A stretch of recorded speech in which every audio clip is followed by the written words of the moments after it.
Alors Tracy, cela vous dérange-t-il que je vous appelle Tracy, docteur, s'enquit Karen, poursuivant sans attendre de réponse. Alors Tracy, quelles sont vos aspirations pour ces séances?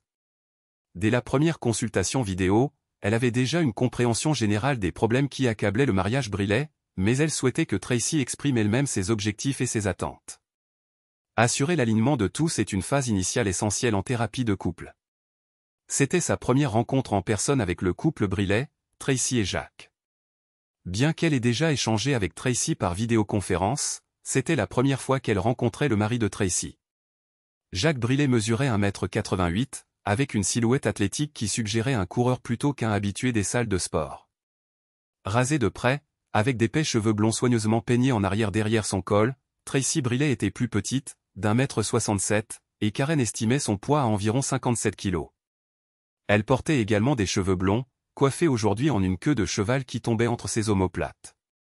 Elle avait une poitrine de taille moyenne et des jambes superbes, mises en valeur par une jupe crayon noire et des talons hauts.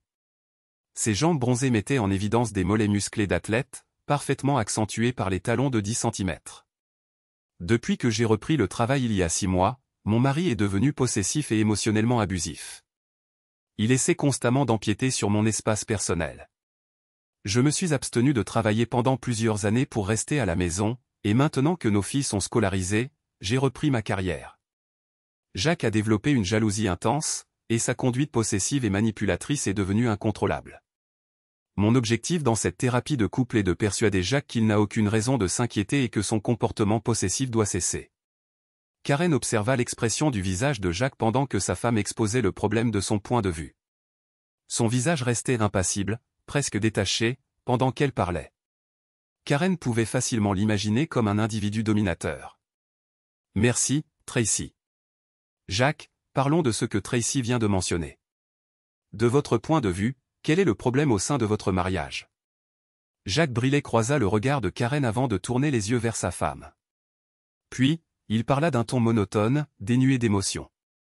Ma femme entretient une liaison émotionnelle avec son supérieur. J'insiste pour qu'elle démissionne de son poste et qu'elle coupe tout contact avec lui. Tracy leva les yeux au ciel, exaspérée. Vous voyez ce que je veux dire? Je subis les mêmes absurdités jour après jour, et j'en ai simplement assez, vraiment assez. Tracy cracha les derniers mots avec un mélange de colère et de frustration. Karen se tourna vers Jacques. C'est une accusation très grave. Jacques, j'ai quelques questions pour vous. Pourquoi pensez-vous que sa relation avec son patron constitue une liaison, et quelles preuves concrètes possédez-vous? Jacques se pencha en arrière sur sa chaise, dirigeant son regard d'abord vers Tracy, puis vers la conseillère conjugale. Je répondrai, mais d'abord, j'ai quelques questions à vous poser. Si cela ne vous dérange pas, Tracy vous a choisi et vous a rencontré, mais je n'ai pas eu l'occasion de m'entretenir avec vous moi-même. Karen l'examina avec un regard évaluateur. Vous pouvez poser quelques questions. Si je les juge inappropriées, je refuserai simplement de répondre.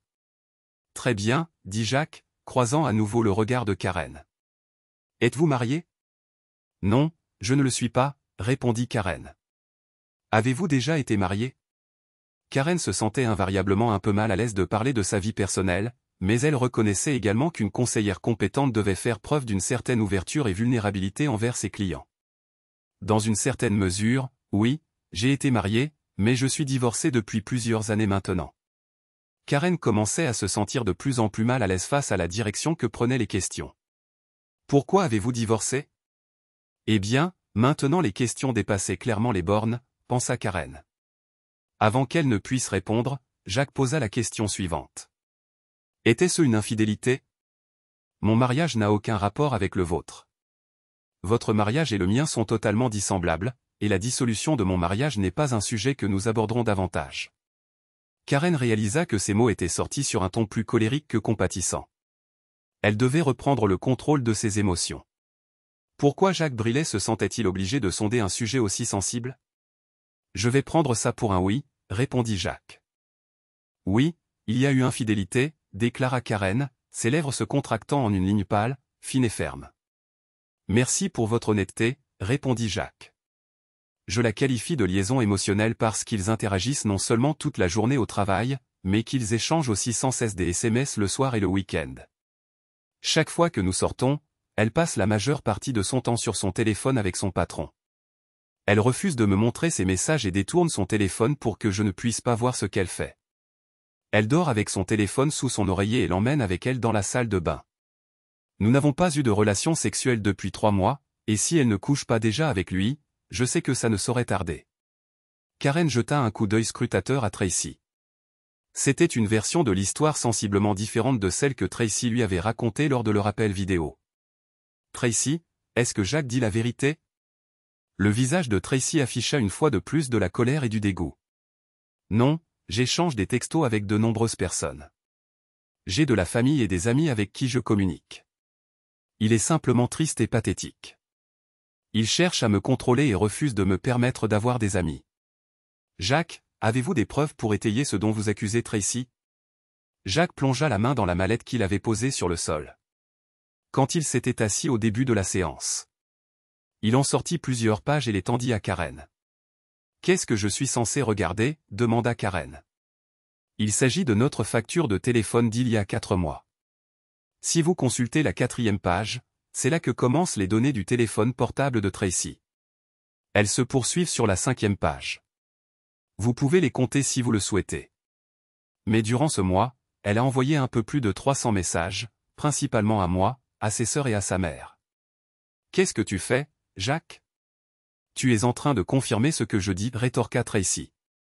Jusqu'à présent, elle était restée assise tranquillement, mais Jacques commençait à l'irriter avec ses manigances.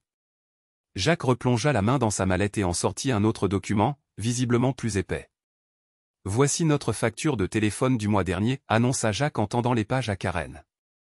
Les relevés détaillés du téléphone portable de Tracy commencent à la page 4, comme sur la précédente. Pouvez-vous me dire à quelle page il se termine? Karen feuilleta les pages et leva les yeux, surprise. Page 12. Cette facture contient 7 pages de texto de plus que celle que vous avez présentée précédemment. Exactement, confirma Jacques. Maintenant, examinez les numéros de téléphone. Ils correspondent presque exclusivement au même numéro, répondit Karen. On dirait des milliers de messages à une seule personne. Karen se tourna vers Tracy. Tracy, j'envoie des textos à mon patron. Et alors? Nous avons une excellente relation, et il me comprend. Mais je ne te trompe pas. Je n'ai pas de liaison, cria Tracy à Jacques. Karen regarda Jacques, dont l'expression contrastait fortement avec celle de Tracy. Alors qu'elle était visiblement agitée et émotive, lui restait calme, presque serein. Prouve-le, lança Jacques. Cette affirmation figea Tracy et Karen. Ce n'était pas à Tracy de prouver qu'elle n'avait pas de liaison. C'était à Jacques de prouver qu'elle en avait une. Comment suis-je censé prouver que je ne fais pas quelque chose, demanda Tracy. On ne peut pas prouver une négation. Me demander de faire ça est aussi absurde que de supposer que j'ai une liaison. Tu peux le prouver à ma satisfaction, répondit Jacques en tendant la main. Tout ce que tu as à faire, c'est de me laisser lire tes messages. Tracy regarda Karen. Vous imaginez ce que je dois supporter? C'est exactement ce que je voulais dire quand j'ai affirmé que je n'avais pas de vie personnelle. Elle leva les yeux au ciel en regardant Jacques. Très bien. Tu veux lire mes messages? Tracy plongea la main dans son sac à main et en sortit son iPhone. Vas-y. Après ça, tu pourras t'excuser auprès de moi et abandonner ce sujet ridicule. Elle déverrouilla l'écran et tendit le téléphone à Jacques. Jacques plongea la main dans sa mallette et en sortit un ordinateur portable et un câble. Il connecta une extrémité du câble à l'iPhone de Tracy et l'autre à son ordinateur portable. Puis, il ouvrit l'ordinateur portable. « Qu'est-ce que tu fais ?» demanda Tracy. Son visage laissa transparaître un éclair de panique. J'ai acheté un logiciel de récupération pour iPhone. Il va restaurer tous les textos, photos et vidéos supprimées et expliqua Jacques en tapant quelques touches sur son ordinateur portable et en scrutant l'écran. Non, hurla Tracy, se jetant sur son téléphone et l'arrachant des mains de Jacques. Elle arracha le téléphone et le câble de synchronisation. Karen fut stupéfaite par la réaction soudaine de Tracy. Jacques, en revanche, sembla l'avoir anticipé. « Je ne te laisserai pas violer ma vie privée » cria Tracy. Tracy, dit Karen doucement, ce n'est pas à ton avantage. Ça donne l'impression que tu caches quelque chose. J'ai droit à la vie privée, dit-elle en regardant Jacques. Je suis ta femme. Tu es censé me faire confiance. Karen regarda Jacques. Elle a raison sur ce point. Si tu ne lui fais pas confiance, alors il n'y a pas de mariage. Tout le monde mérite d'avoir un espace personnel. Jacques transféra son regard de Karen à Tracy, puis de nouveau à Karen. Connaissez-vous la différence entre la vie privée et le secret? Je ne sais pas, Jacques. Pourquoi ne nous l'expliquerais-tu pas? Rétorqua Tracy avec une pointe d'agressivité. Dans un mariage, chacun a droit à la vie privée. Vous voulez utiliser les toilettes avec la porte fermée, c'est un espace personnel. Vous souhaitez tenir un journal intime, c'est un espace personnel. La vie privée n'affecte pas un mariage. Cela ne l'aide ni ne lui nuit. La vie privée est totalement neutre dans un mariage. Mais le secret, c'est différent. Si vous entretenez des relations et des conversations avec des personnes du sexe opposé en excluant délibérément votre conjoint, alors vous avez dépassé les limites de la vie privée. Vous menez une vie secrète. Le secret nuit à un mariage. Vous savez aussi bien que moi que les textos que vous échangez avec votre patron me blessent et endommagent notre relation. C'est précisément pour cela que vous ne voulez pas que je les voie. Vous savez que si je voyais ce que vous deux vous dites et faites, je demanderais le divorce. Les larmes ont commencé à couler sur le visage de Tracy. Ce n'est pas vrai. Peut-être que certains de nos messages étaient un peu trop durs, mais je n'ai pas été infidèle et je n'ai pas l'intention de l'être. Tracy sanglotait doucement. Alors, où cela nous mène-t-il, Jacques? Demanda Karen. Les objectifs que vous avez formulés au début de cette session ne laissaient pas beaucoup de place au compromis. Envisagez-vous d'interdire à Tracy de travailler? Vous voulez dire, fixer des limites? Jacques secoua la tête. C'est une adulte. Comme pour la question précédente sur la vie privée et le secret, Jacques avait une autre question pour la conseillère. Connaissez-vous la différence entre les règles et les limites? Karen acquiesça. Oui. Mais pourquoi ne nous dites-vous pas ce que vous pensez? Les règles sont quelque chose que l'on impose aux autres. Comme, tu dois faire ça ou tu n'as pas le droit de faire ça. Fixer des règles pour les enfants est une chose, mais on ne peut pas imposer de règles aux adultes. Ce que l'on peut faire, c'est fixer des limites pour soi-même et décider des conséquences lorsque quelqu'un les viole, par exemple. Ça me met mal à l'aise quand tu fais ça. Si tu continues à me mettre mal à l'aise, il y aura des conséquences. Vous voyez, les limites servent à se protéger. Que essaies-tu de dire, Jacques? Tracy avait cessé de pleurer, bien que son visage soit encore mouillé de larmes. La même chose que j'ai dit au début. Ton emploi actuel et ta relation avec ton patron me mettent mal à l'aise dans notre mariage et inconfortable dans notre relation. Si tu continues à me faire sentir mal à l'aise et inconfortable, il y aura des conséquences. Tracy et Karen se regardèrent, puis regardèrent Jacques. Tu ne peux pas me forcer à quitter mon travail, dit Tracy. Je ne vais même pas essayer, répondit Jacques. Ce serait une règle, et je ne fixe aucune règle pour toi. Mais si je ne démissionne pas, il y aura des conséquences, comme tu l'as dit. C'est ça, répondit Jacques. En quoi ce n'est pas une règle? Tu m'imposes une décision que tu as déjà prise, s'exclama Tracy, frustré. Je ne le vois pas comme ça. Tu as le choix. Tu peux continuer à faire des choses qui me mettent mal à l'aise et inconfortable, ou tu peux arrêter de les faire pour que je me sente en sécurité et confortable. Le choix t'appartient entièrement. Quelles seront les conséquences? Demanda Karen. Excusez-moi, répondit Jacques. Vous avez énoncé vos limites et dit qu'il y aurait des conséquences si elles étaient violées. Je pense que Tracy mérite de connaître ces conséquences afin de pouvoir faire une analyse coût-avantage de la violation de mes limites. Pour qu'elle puisse décider si le jeu en vaut la chandelle. Jacques secoua la tête. Ce n'est pas comme ça que ça marche. Elle a juste besoin de savoir qu'il y aura des conséquences. D'ailleurs, même si elle savait à l'avance quelles seraient les conséquences, pensez-vous vraiment que cela l'arrêterait? Oui, ça m'arrêterait, dit Tracy. Elle avait cessé de pleurer et s'était essuyé le visage. Quelle est la peine la plus sévère autorisée par la loi pour un crime? Demanda Jacques. La peine de mort. Je ne pense pas que tu vas me tuer pour avoir franchi une soi-disant limite. Tracy rit. Jacques esquissa un sourire sans joie. Je ne le ferai pas, même si tu le méritais. Mais tu as raison au sujet de la peine de mort pour certains crimes. Elle est déjà en place. Et pourtant, les gens commettent toujours ces crimes. Connaître les conséquences à l'avance ne semble pas les arrêter. Ils deviennent juste meilleurs pour cacher ce qu'ils font. Donc non, Je ne vais pas te dire quelles seront les conséquences du franchissement de mes limites. C'est quoi cet acronyme sur Internet? FAFO? Tu cherches les ennuis et tu découvriras ce qui arrive, dit Tracy à voix basse. Nous n'avons plus de temps pour aujourd'hui. Alors, sur cette note agréable, nous allons terminer la session. Nous en avons une autre prévue dans 2 semaines. J'ai un très bon pressentiment quant à ce que nous avons accompli aujourd'hui. C'était ainsi que Karen clôturait généralement une session. En vérité, elle n'avait aucune idée de ce que Jacques pensait. Tracy se leva, souriant à son mari, mais Jacques lui adressa seulement un regard triste et secoua la tête.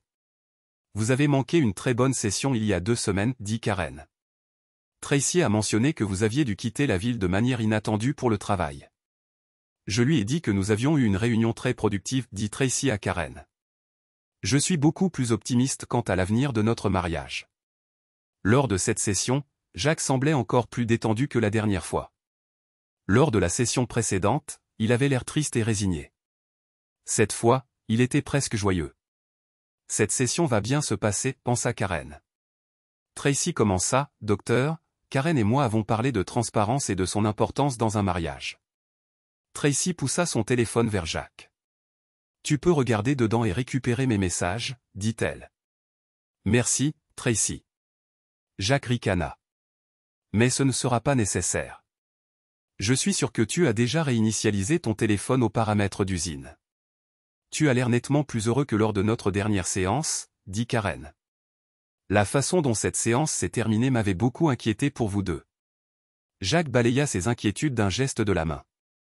Je suis dans un bien meilleur état d'esprit maintenant qu'à l'époque. Depuis qu'il est revenu de son voyage d'affaires hors de la ville, il est beaucoup plus calme et heureux, dit Tracy. Je pense que le voyage lui a fait du bien. Et à moi aussi, ajouta-t-elle joyeusement. Vous avez tous les deux l'air beaucoup plus heureux aujourd'hui. Je ne crois pas que l'un de vous ait souri pendant notre dernière séance ensemble, nota Karen. Elle a un sourire magnifique, n'est-ce pas, dit Jacques. Son sourire illumine la pièce. Karen acquiesça en regardant le visage souriant et radieux de Tracy. Son sourire éclatant confirmait pleinement le compliment de Jacques. J'ai toujours adoré la faire sourire. J'ai probablement 1 millier de photos de Tracy souriante sur mon téléphone. Laissez-moi vous montrer ma préférée. C'est le sourire le plus heureux de Tracy. Jacques sortit son téléphone et le tendit pour qu'elle puisse voir la photo. C'était une photo de Tracy souriante. Elle était radieuse. Ses yeux pétillants reflétaient la joie qu'elle ressentait à ce moment-là, et les rides qu'il formait montraient une personne totalement satisfaite de sa vie. Jacques leva les yeux vers Tracy. « Tu te souviens de cette photo, ma chérie? Tu as l'air si heureuse dessus. » Je ne me souviens pas exactement où elle a été prise, répondit Tracy, faisant un petit geste avec son pouce et son index. Tu peux la rétrécir?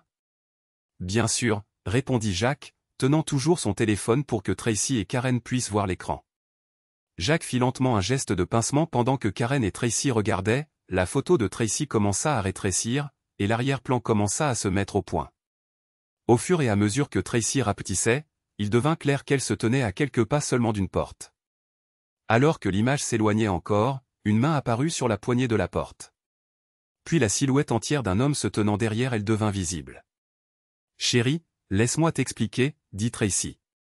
Ses sanglots se transformèrent rapidement en hyperventilation alors qu'elle commençait à réaliser ce qu'elle voyait. Jacques l'ignora, continuant à pincer et à zoomer sur l'écran. On voyait clairement Tracy sortant d'une chambre de motel avec un homme. Tracy laissa échapper un gémissement. Son patron, demanda Karen doucement, avec tristesse dans la voix. Bingo, dit Jacques. Et regardez l'heure. 4 heures après sa séance avec vous. Jacques tapota l'écran, passant à une autre photo. C'était une autre photo de Tracy à la même porte de motel, cette fois en train d'entrer. Vérifiez l'horodatage, dit Jacques. Moins d'1 heure après la fin de votre séance, elle était dans une chambre de motel avec l'homme avec qui elle prétendait ne jamais me tromper. Beau travail, conseillère conjugale. Je ne pense pas que vous obtiendrez le moindre crédit pour avoir sauvé ce mariage. Tracy gémit encore plus fort en entendant cela. Je suis tellement désolé, chérie. On peut arranger ça. Ça ne voulait rien dire. Je vais démissionner. Nous pouvons travailler à sauver notre mariage. Jacques sourit et secoua la tête. Tu voulais savoir quelles seraient les conséquences. Devine quoi? Elles sont là. Je divorce. C'est évident. Je me fiche désormais que tu démissionnes ou non. Tu auras besoin de tes revenus. Jacques tendit une carte de visite à Tracy. Voici les coordonnées de mon avocat. Tu vas devoir te trouver un avocat et lui donner les coordonnées de mon type avant de revenir ici. J'ai emballé toutes tes affaires et je les ai déposées chez tes parents. Ils ne sont pas ravis de toi, mais ils ont accepté que tu restes. La maison était à moi avant le mariage, donc elle ne fera pas partie du règlement, et je ne veux pas que tu y vives. Après aujourd'hui, je ne veux plus jamais te revoir. Lorsque Jacques se leva et se dirigea vers la porte, Tracy était complètement stupéfaite. Karen avait l'air d'être en état de choc. Envisagez-vous d'intenter une action contre votre femme? Jacques secoua la tête. Vous voulez dire, mon ex-femme bientôt? Non, c'est votre problème maintenant. Vous avez eu la chance de la tenir responsable, mais vous ne l'avez pas saisie. Vous avez fait une impression si forte sur elle lors de votre dernière séance qu'elle est sortie et m'a immédiatement trompé.